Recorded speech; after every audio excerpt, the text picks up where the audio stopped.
Sa tala ng Department of Health noong nakaraang taon, pumapangalawa ang mata sa mga bahagi ng katawan na laging tinatamaan ng paputok. At kahit lumipas na ang panahon, ang sakit na idinulot ng paputok, iniinda pa rin ang mga biktima. Nakatutok si Rida Reyes, exclusive.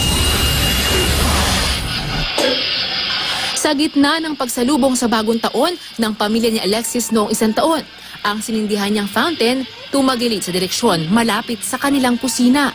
Si Alexis nilapitan ng bumubuga pang fountain para itihaya ito nang biglang.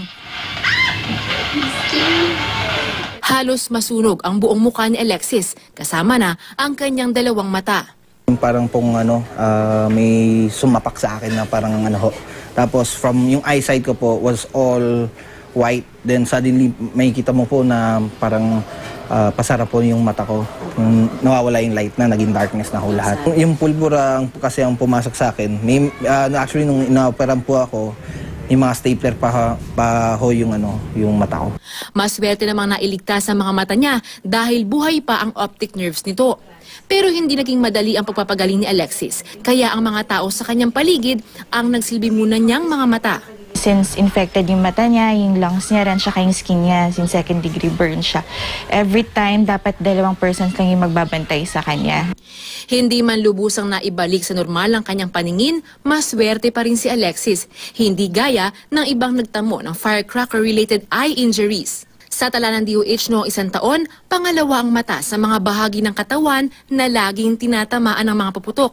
1/4 nito, mga bata edad 6 hanggang 10. Yung paputok ay napakadumi. Maduming laman yan. Kung minsan hinahaluan pa yan ng dumi ng mga hayop, di ba? Pang extenders, then yung pulbura, no?